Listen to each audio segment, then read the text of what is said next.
Welcome back to Kalman Stories, and do I have an unbelievable story for you today? So nowadays, there's a lot of Americans, Canadians, Anglos who come to the Israeli army, many religious soldiers, but back in the day, in the 80s, it was a pretty rare thing. Most of the army was secular, and it was a pretty rare thing when Ari ben David, yes, the name has been changed, but it is an absolutely true story. When Ari ben David was just 22 years old, decided to make Aliyah from Canada and join the Jewish state, full of Zionistic fire. He wanted to serve in the army, and he drafted to the Handasa Kravit, the combat engineer unit, also known as the Zappers. This is a tank division, and they moved in advance of the rest of the troops. They rooted out landmines and booby traps. They defused explosives, and general prepared fresh areas for Israeli troops. In 1982, Ari's unit was sent to the Shuf Mountains in Lebanon, and they ran into an armored force of the Syrian army. And at that point, the longest and most intense battle in the Lebanon war, Ein Zachleta, was launched. And Ari ben David, young, idealistic, fresh kid from Canada, was caught in the thick of it. It was really fierce fighting.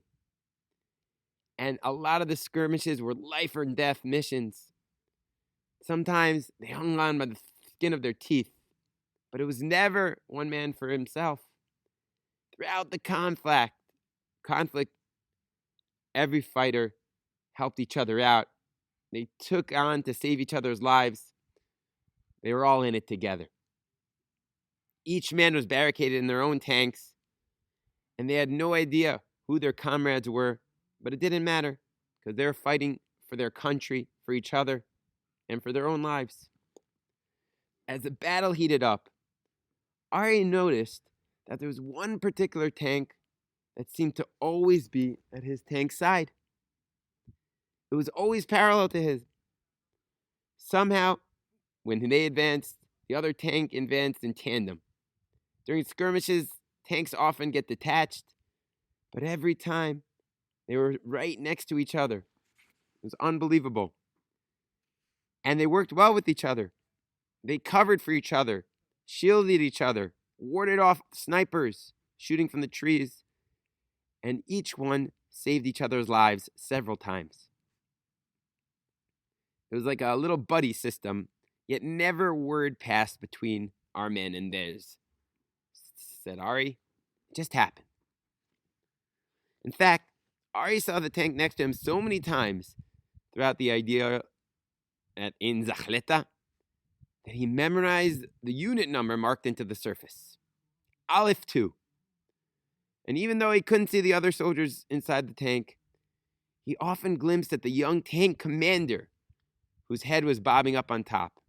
During the quiet interludes, he would wave hello or thanks to the commander. He never met him before and had no clue what his name was, but he always remembered his face. That commander had saved his life many times, and he in turn had saved his.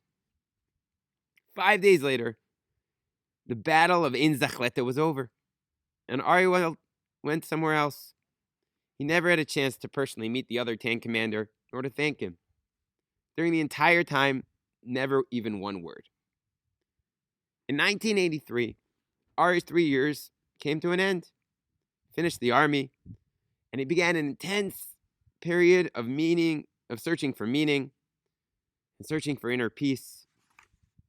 He went to many different countries, tried to discover himself, traveled Israel, got married, got divorced, moved all around America, tried different jobs, different identities. And finally, what he really wanted out of life was a more intense brand of Judaism, and he became a Baal Tshuva, a returnee to Orthodox Judaism. In 2001, Ari moved to Brooklyn, married again, this time to an Orthodox Jewish woman, where he could live an observant life together with her. And he was introduced to her extended family, who were also religious Jews. 10 months after they were married, Ari and his wife decided to travel to Queens to visit his wife's sister and brother-in-law. And they schmoozed in the living room. Ari started looking around the room and caught sight of a photograph. And he noticed in this photograph a picture of a bareheaded soldier. And he said, "Who's that guy?" He said, "Oh," said his wife's sister, "that's my husband, Uri." "You're kidding." Ari said, "I didn't know that your husband was in the Israeli army." I mean, again, it's in the middle of Brooklyn. What would be the odds? I didn't know that he served. At that point, Uri Kahan, who is now his religious brother-in-law, a fully Orthodox Jew, said, "Yeah, I was in the army too." "I didn't know you were in the army. I thought you were from Canada." He said, "Yeah, I volunteered," said Ari. "Wow. Well, where'd you serve?" Handasa Kravit, the engineering corps." "Me too. Amazing. What years?" 1981 to 1983. "What a coincidence. Unbelievable." "Wait a second," said Ari. "Were you ever in the famous Battle of Ein Zachleta?" "Of course I was." "Wow, that was touch and go. It was tremendously dangerous." Ari asked, "You don't by any chance remember your tank number?" "Of course I do.